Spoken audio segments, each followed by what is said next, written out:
Bonjour à toi, je Mugiwara. On se retrouve aujourd'hui pour une nouvelle vidéo, encore en collaboration, mais cette fois il s'agit de Tino Theory comme youtubeur. Je le laisserai se présenter tout à l'heure, plus tard dans la vidéo. Et bien sûr, je mettrai le lien de sa chaîne dans la description. Donc, comme vous avez dû le voir dans les récentes vidéos de youtubeurs tels que One Piece Passion ou encore Old Blue Channel, Eiichiro Oda, le mangaka de One Piece, a passé une interview au Japon où il a fait quelques révélations par rapport au manga. Et aujourd'hui, dans cette vidéo, nous allons principalement parler de ce qui a été annoncé au sujet de l'arc de Wano Kuni. Allez, c'est parti. One Piece wa jitsuzai suru.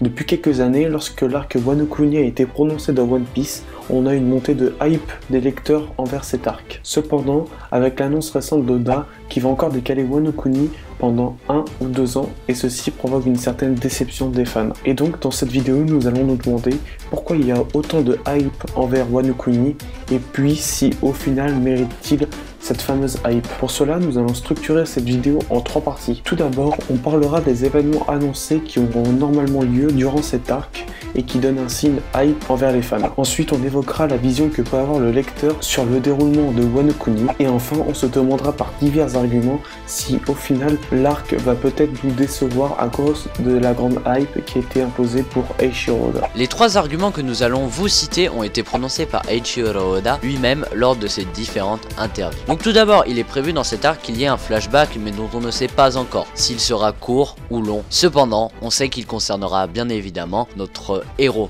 favori, Akira Portgas the Ace. Le fameux grand frère de Luffy qui est décédé à Marineford. Donc bien évidemment, cette annonce a augmenté la hype qu'il y avait déjà sur l'arc de Wano Kuni, car Ace est un personnage très apprécié par les fans de One Piece. Pour l'instant, dans mon cas, je n'ai pas encore des suppositions sur le sujet de ce flashback, donc si vous en avez, n'hésitez pas à me les faire part en commentaire, à nous les faire part en commentaire bien évidemment. Ensuite, le second point qui est totalement logique sur la structure narrative du manga, il y aura bien évidemment un combat final qui va opposer Luffy face au Yonko Kaido. Au sujet de ce combat, Oda a dit lui-même qu'il ne savait pas encore comment Luffy pourrait réussir à battre Kaido. Donc on aura affaire ici à un combat très complexe, un des plus mémorables dans le manga de One Piece. Enfin, Oda a dit lors d'une interview que l'arc de Wano Kuni sera encore plus poussé que l'arc Marineford, ce qui veut dire qu'il y aura des combats encore plus intéressants, des moments mémorables et bien sûr plein de badassitude. Maintenant, passons à la seconde partie de la vidéo sur les différentes théories que le lecteur peut avoir au sujet de cet arc. À toi, monsieur Manga. Dans cette partie, nous allons vous donner 3 théories qui ont souvent été prononcées par les fans de One Piece au sujet de Wano Kuni. Tout d'abord, ce que tout le monde pense,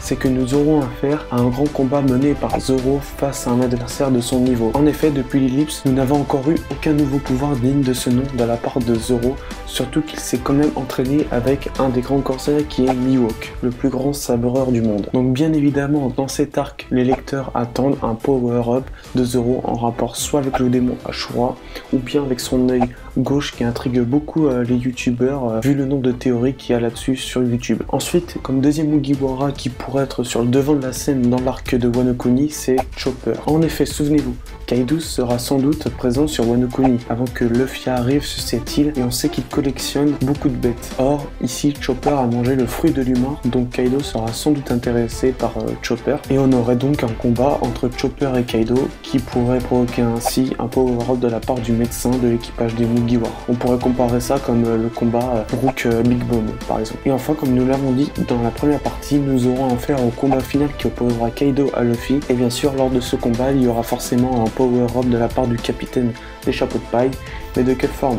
Un éveil de souffle du démon? Un nouveau gear? Une nouvelle forme du haki? Bien sûr, dites-nous votre avis dans les commentaires. Puis on peut avoir une certaine vision neutre qui nous dit que cette hype ne sera pas à la hauteur de l'arc lui-même. Donc, maintenant, après tous ces beaux éléments qui feront de Wano Kuni sans doute un des meilleurs arcs pour les fans de One Piece, passons maintenant à quelques éléments qui peuvent nous prouver le contraire. On sait que cet arc va être long, mais on peut être déçu sur le fait qu'il y aura des chapitres qu'on peut qualifier d'inutiles, comme ce fut le cas durant l'arc de Dressrosa. Ensuite, et c'est surtout sur cet élément qu'on a un peu peur d'être déçus. Il s'agit des power-up. Les lecteurs de One Piece, mettons la barre tellement haute par rapport à ce sujet qu'on pourrait rester sur notre faim durant les combats de Wano Kuni. Mais soyons quand même optimistes. Dans sa globalité, nous aurons un arc digne d'Eiichiro Oda, comme il sait les faire à son habitude. En conclusion de cette vidéo, on peut dire au final que Wano Kuni va être un arc très prometteur dans le manga. Cependant, ce n'est pas le seul actuellement. On peut avoir un arc qui parlera du CP0 par exemple, ou même encore celui où on peut voir comment s'est déroulée l'attaque de l'équipage de Barbe Noire face aux révolutionnaires à Baltigo. Voilà, cette vidéo est terminée, j'espère qu'elle vous aura plu. Si elle vous a plu, n'hésitez pas à le petit like, ça me fera super plaisir. Partagez la vidéo, abonnez-vous. Je remercie Tino Theory d'avoir participé à la vidéo. C'est lui qui m'a aidé à écrire le script de la vidéo et à me donner toutes les idées, etc. Même s'il y en a quelques-unes quand même. Je remercie bien sûr, comme je l'ai dit, le lien de sa chaîne sera en description. Merci d'avoir regardé cette vidéo et je vous dis à bientôt dans le nouveau monde.